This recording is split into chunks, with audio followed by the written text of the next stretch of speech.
A Guerra do Paraguai são 3 fases. A primeira fase é o início da guerra. Hoje, o pessoal aqui de Bela Vista anda e pisa no rastro do pessoal da guerra e não sabe que foi ou por onde que o Brasil foi invadido pelo Paraguai. Então, eles invadiram aqui por Bela Vista. A tropa que invadiu aqui, o comandante dela era o Coronel Resquim. Ele pegou e escalou um capitão com um efetivo de 365 homens, equivalente na época a um regimento, para seguir o relatório que eles tinham feito 4 incursões no estado. Essas incursões, o nome dela na prática é espionagem. Uma delas passou lá pelo destacamento de Antônio João. Era comandada pelo tenente Pedro Pereira Paraguai, com 60 ou 70 homens armados até os dentes. Quando ficaram sabendo lá em Nioaque, o coronel que comandava lá, e o subcomandante dele é o que comandava esse quartel de Bela Vista, que ficava em Nioaque no tempo da guerra. Então, a história é muito grande. Esse quartel aí mudou de nome 13 vezes a vida dele toda. E mudou a sede dele 7 vezes. Aqui é o 7º lugar que esse quartel veio parar. E o Pedro Rufino é o que comandava ele durante a retirada da Alagoa. Estava acampado em Miranda, aí assumiu o 5º comandante, que era o Coronel Camisão. Antes dele já tiveram 4 comandantes, que já saíram de São Paulo e vieram para cá. Só para chegar aqui em Guia Lopes, essa tropa gastou nada menos do que 2 anos de caminhada, porque naquele tempo você caminhava ou de cavalo, a pé e de carreta, né? O Camisão resolveu entrar no Paraguai no mês de abril de 1867. E aí ele saiu dali, foi no dia 21 de abril, ele atravessou o APA, e quando ele estava aqui onde se deu a Batalha de Endepá, daí mesmo ele já viu fumaça, porque os paraguaios abandonaram e tocaram fogo nas casas e inclusive no destacamento mesmo. A tropa brasileira, foram 2 regimentos na frente, o 21 Batalhão de Minas Gerais, apoiado pelo Pedro Rufino, que era o 1º corpo de caçadores. Então, segundo o relatório do capitão Pedro Rufino na época, eram os paraguaios que faleceram lá, tentando segurar, cerca de 80. E aí eles vieram, e quando chegou aqui no Endepá, eles prepararam para querer se vingar. Tanto assim é que o nome ali tem um nome em Guarani, que é eles mesmo que deram o nome, né? Endepá. Isso aí, traduzindo para o português, quer dizer, quase chegamos ao fim. Porque ali perderam 184 homens ali. E daí para frente não quiseram mais guerra convencional. Os brasileiros acampavam, eles pegavam e tocavam fogo na macega, que era alta na época. E aí o vento ia levar para querer queimar o acampamento brasileiro e queimar todo mundo no fogo, né? Mas nós tínhamos eu apelidei o Guia Lopes de general de campo, porque ele sabia lidar fogo, botar fogo contra fogo, se não obedecesse ele, essa tropa teria talvez desaparecido por causa disso. Eles tinham um sistema de formação que eles punham, cada quartel formava um quadrado e ia um na frente, na vanguarda, um na retaguarda, outro no lado esquerdo e outro no lado direito. Do lado direito, inclusive, ali na região do Endepá, era o 10º.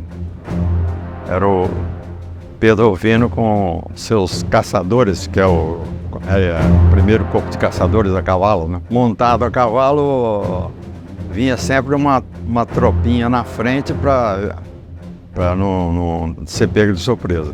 Só que os nossos quartéis já tinham essa técnica de formação e o Paraguai não tinha essa técnica de formação.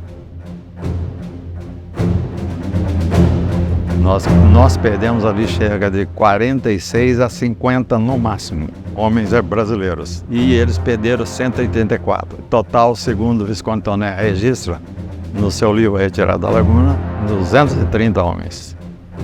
Então, tira os 184, vai sobrar os 46 brasileiros que faleceram ali. Aí ele mandou enterrar, abriu a valeta, até hoje ninguém sabe aonde que foi.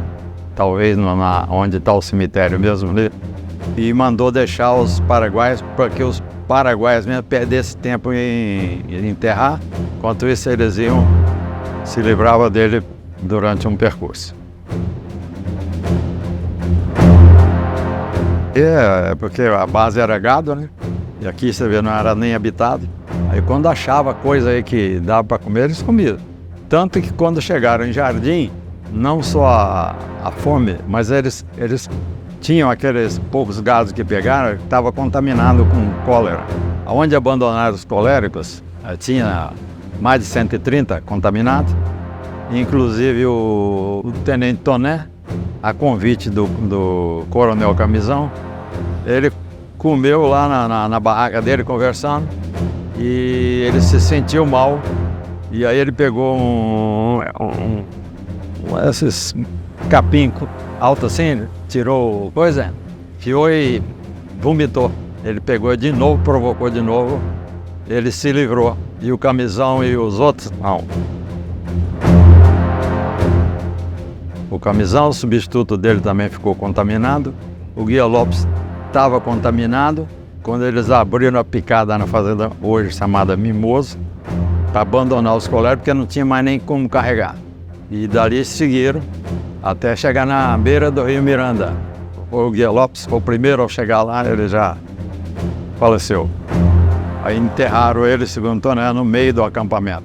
2 dias depois, o próprio Camisão faleceu às 9h30 da manhã e o substituto dele queria substituir ele, estava contaminado também, morreu às 3h da tarde. E aí foram enterrados lá onde é o chamado hoje Cemitério dos Heróis, ali na beira do Rio Miranda, ali em Jardim. A cólera não tinha cura, ninguém sabia o que poderia curar.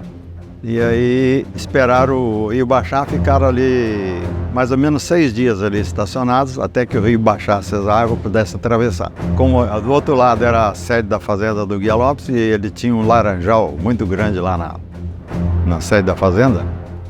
A fazenda dele nessa época chamava-se Fazenda do Bom Jardim.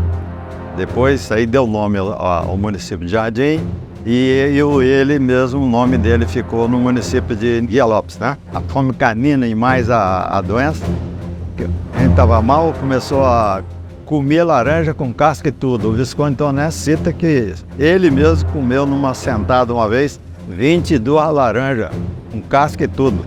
E aí começou a sarar pessoal, mas ninguém sabia por quê. Então morreram vários lá. Lá tem até na frente dos túmulos, tem umas cruzinhas colocadas lá só para homenagear os que já morreram. Segundo o Visconde Toné, que era tenente na época, ele era de engenharia, ele veio junto com a comissão de engenheiros. Aí depois da guerra, tudo que aconteceu, foi ele quem registrou tudo. E não é com volume só não, o volume da retirada da laguna é só o final, que narra só a retirada. Que a retirada aconteceu aqui. Então eu vim para Bela Vista junto com meu irmão, que era capitão, foi transferido para cá. E eu tinha 17 anos, o ano que eu tinha que me alistar.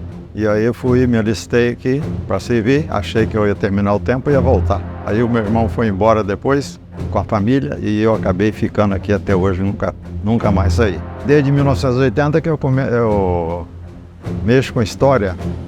Aí em 1998, um general carioca assumiu o comando da 4ª Brigada. Ele sabia que Guerra do Paraguai, a retirada da laguna aconteceu exatamente aqui na região de Bela Vista. E ele queria levantar o caminho da guerra e percorrer ele. Era tudo desabitado. Então, como é que você vai achar? Não tinha estrada, né? Tinha a picada feita a cavalo ou de alguma carroça, né? Eu já tinha levantado toda a jurisdição de Bela Vista Norte e de Bela Vista. Aí eu virei historiador de qualquer jeito.